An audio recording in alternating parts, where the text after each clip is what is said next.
O ministro Alexandre de Moraes mandou soltar o jornalista Oswaldo Eustáquio, preso no âmbito do inquérito 4828, que investigaria supostas manifestações antidemocráticas.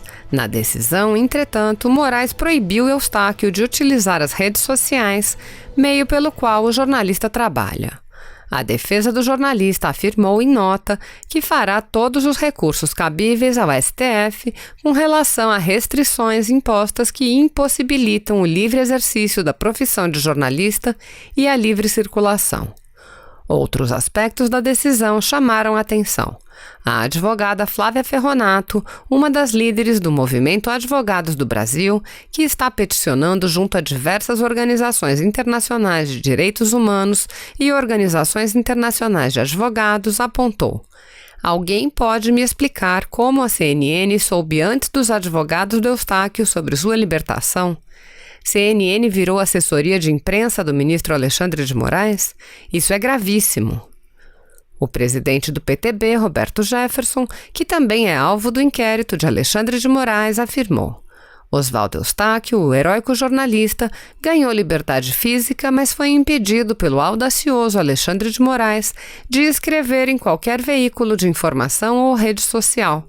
Foi sacrificado na sua liberdade intelectual, na sua manifestação de pensamento e crítica. Censura. O deputado Otônio de Paula, também alvo do ministro, fez uma intensa transmissão ao vivo pelas redes sociais, em que afirmou que, ao tirar os meios de sustento do jornalista, o ministro Alexandre de Moraes mostrou-se déspota e tirano. O deputado argumentou que são exatamente essas atitudes que levam a população a perder o respeito pelo ministro do Supremo Tribunal Federal. O deputado afirmou: você não tem força de parar a nossa liberdade. Nós não vamos nos calar, Moraes. Você não vai calar o povo brasileiro. O deputado disse: essa história que você inventou com a Globo de movimento antidemocrático não colou. E questionou: quer dizer que o STF não pode ser criticado? Senhoras senadoras, senhores senadores, é inconcebível o que estamos vendo em termos de conflitos entre os poderes da República. Porque diz o artigo 2º da nossa Constituição brasileira que o Executivo, o Legislativo e o Judiciário são poderes independentes e harmônicos, cada um com suas atribuições próprias e específicas. Se um se intromete no outro, nas atribuições do outro, há irregularidade. E eu lembro que isto parece estar acontecendo. Porque diz o artigo 53 da mesma Constituição Federal, que rege a nossa vida, a nossa civilidade, diz o artigo 53 que os parlamentares são invioláveis nas suas opiniões, palavras e votos. Então, como justificar que o eminente ministro do Supremo, Alexandre de Moraes, esteja agora determinando quebra de sigilo bancário de 10 deputados federais e de um senador? Como?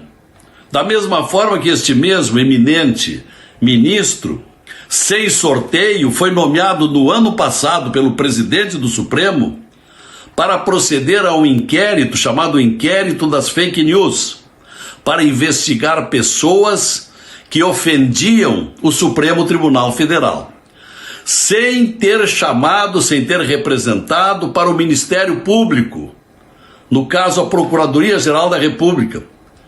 Foi iniciativa própria do eminente ministro, que se tornou juiz, mas ao mesmo tempo investigador, responsável pelo processo, acusador e julgador. Portanto, isto vem usurpar atribuições do Ministério Público. Isto é irregular, não pode ser assim. E é a situação que nós estamos vivendo. E aí sobreveio agora essa outra questão, esse outro inquérito de alegados investidores, financiadores das fake news, e que, portanto, precisam ser investigados. E o mesmo ministro continua investigando. Então isso não pode acontecer. Isso é uma barafunda jurídica inaceitável, e justamente isto sendo cometido por aquela corte que deve ser a primeira a zelar pelo fiel cumprimento das normas constitucionais. Então, não é por outra razão que já há algum tempo vem ocorrendo uma insatisfação de milhões de brasileiros com certos comportamentos de ministro do Supremo Tribunal Federal, desde aquelas libertações de delinquentes famosos, mas por serem poderosos, eram facilmente colocados em liberdade. O que motivou incontáveis pedidos de impeachment de ministro do Supremo que estão até hoje dormindo em sono profundo nas gavetas do Senado Federal, sem que pudéssemos levar adiante nem ao menos a discussão. Pela mesma razão não teve prosperidade uma CPI da toga. Então, está na hora de nós, senadores da República, assumirmos as nossas obrigações e mediar esse conflito, procurar soluções, ver onde é que estão os erros. Se isto ocorre com o ministro do Supremo, que sejamos nós, os senadores, única instituição, o Senado, com poderes de sabatinar e liberar juristas para envergarem a toga do Supremo, como também para tirar-lhes o poder. Porque senão, os ministros do Supremo seriam inatingíveis, estariam acima da lei, não seriam iguais perante a lei. Por isso o Senado tem esse poder, mas isso não está ocorrendo, esta avaliação e, se for o caso, o julgamento, e isto precisa acontecer. Meus amigos, tudo bem? Deputado Federal Felipe Barros. Eu quero conversar com você um pouco sobre liberdade de expressão. A liberdade de expressão, ela engloba alguns tipos de liberdade de expressão, algumas espécies. Eu estou me referindo, por exemplo, à liberdade de pensamento. Me refiro também à liberdade de manifestação, seja na internet ou pessoalmente. A própria liberdade de imprensa. A liberdade de expressão se refere também ao direito à reunião, à livre associação de pessoas. Tudo isso é englobado pela liberdade de expressão. Mas a liberdade de expressão nunca foi tão atacada no nosso país como nos últimos tempos. Nós tivemos ano passado a revista Cruzoé censurada, por exemplo, aqui no Congresso Nacional, a CPMI da censura, CPMI das fake news. E falando em Congresso Nacional, ontem foi um fatídico dia para os defensores da liberdade. Ontem o Senado Federal aprovou o projeto de lei 2630 de 2020, que ficou popularmente conhecido como o projeto das fake news, mas na prática é o projeto da censura. É o projeto que cria no Brasil um comitê da verdade, aquilo que pode ou não ser dito. É o projeto que quer censurar você que utiliza as mídias sociais. Enfim, é um lixo de um projeto. Estou aqui com ele, me dediquei lendo ele na tarde de hoje. É lamentável que o Senado Federal, inclusive, tenha aprovado um AI-5. Esse projeto é o AI-5, está censurando a população brasileira. Então, para combater, ou como uma das formas de combater essa violação à liberdade de expressão, que é uma garantia constitucional, inclusive, estou aqui criando a Frente Parlamentar Mista, ou seja, que envolve deputados e senadores, em defesa da liberdade de expressão. O que nós queremos com essa frente parlamentar é unir todos os deputados e senadores que defendem a liberdade de expressão, que são contra este projeto que é abjeto. Inclusive, inúmeros espectros políticos têm se posicionado contra esse projeto. Pessoas da esquerda, pessoas da direita, de centro, enfim. Todos aqueles que defendem a liberdade de expressão, estão aqui convidados para estar nessa frente parlamentar, que vai sim se posicionar contra as inúmeras violações da liberdade de expressão. Nós vamos trazer as redes sociais, o Facebook, Twitter, Instagram. Vamos mobilizar quem quer que seja, diversas pessoas no Brasil inteiro, para impedir que esse projeto vá adiante, que esse projeto seja aprovado. Se tiver que entrar na justiça, a gente entra na justiça pela frente parlamentar, porque isso tem mais peso. É uma frente parlamentar que está entrando na justiça. Portanto, para que essa frente seja criada, eu preciso de 198 apoiamentos de senadores e deputados.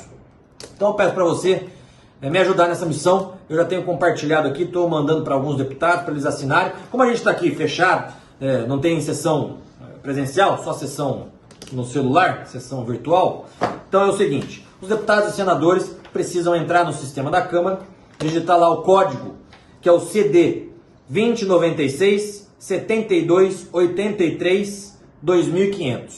E aí eles vão apoiar a criação dessa frente parlamentar. Então me ajude a cobrar os deputados e senadores, aqueles que defendem a liberdade de expressão, aqueles que não querem uma censura no nosso país, que não querem uma ditadura no nosso país, para que eles possam nos ajudar na criação dessa frente parlamentar, que vai sim atuar.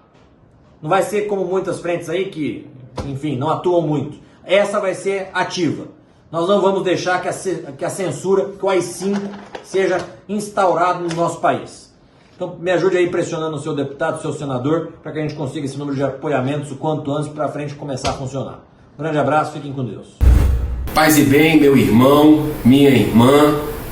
Eu estava acompanhando aquele programa Roda Viva na última segunda-feira, vendo um ministro do Supremo, Luiz Roberto Barroso, falando do Supremo Tribunal Federal, de algumas atitudes, e ele fala ali, quando alguém questiona sobre o crescente ativismo judicial do Supremo, ele diz, não existe isso é lenda. Ele usou essa expressão. O que existe é um protagonismo judicial. Eu respeito a opinião do eminente ministro, mas acho isso um eufemismo. No mundo real, não é isso que a gente vê. Eu não digo dele, eu digo de outros colegas dele, que inclusive têm pedidos de impeachment já engavetados aqui há muito tempo no Senado Federal. CPI de lava-toga também, que não vai para frente aqui, e o resultado do que a gente não plantou lá atrás, a gente está colhendo agora. O Supremo, para o bem da democracia, precisa de um freio. O Senado Federal é a única casa da República que tem constitucionalmente a prerrogativa de investigar o Supremo Tribunal Federal.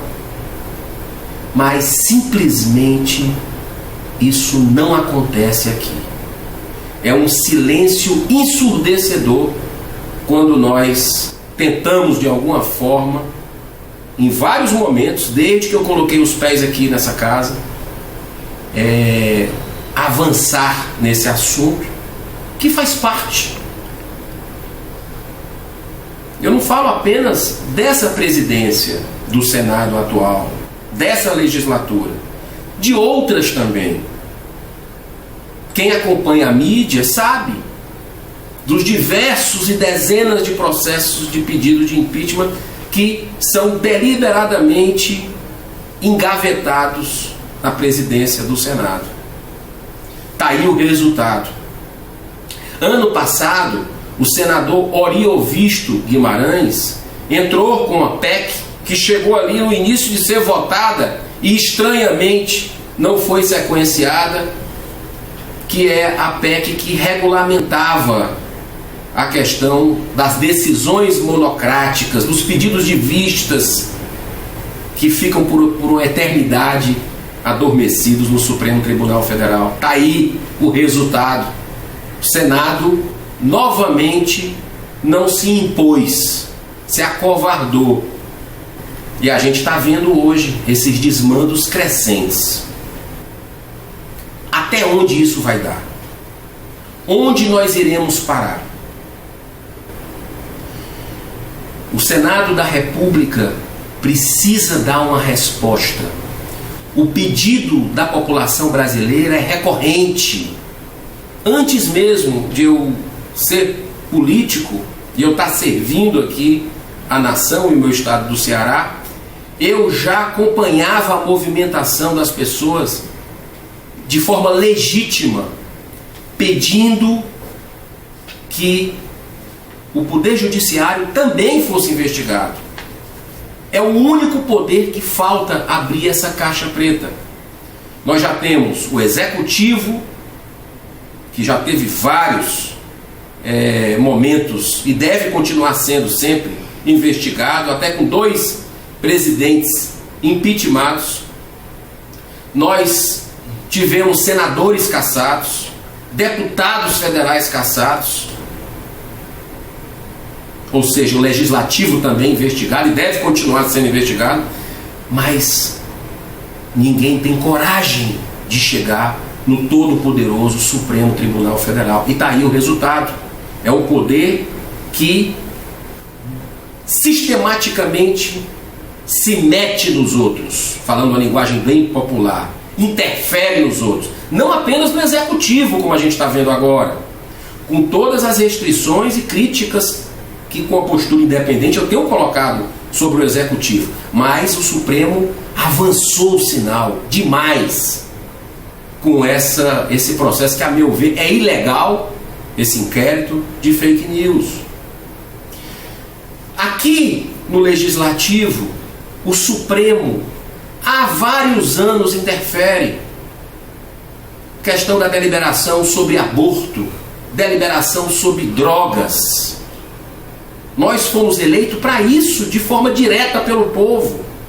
Se eles querem legislar, que eles vão lá para as urnas, passar pelo teste das urnas. Mas não podem fazer constitucionalmente legislar com relação a temas que são tão importantes para a nação como a vida. Então, que o Senado tome juízo, tenha coragem e se posicione sobre o que está acontecendo, se delibere. A gente sabe que a maioria dos ministros são ministros íntegros, honestos, mas alguns têm indícios fortes que precisam ser analisados, com todo o direito de defesa, mas precisa ser analisado pelo bem da própria instituição, pelo bem do Supremo, pelo bem do Poder Judiciário, que é, diga-se de passagem, importantíssimo para a democracia, mas desde que não esteja acima dos outros e interferindo nos outros.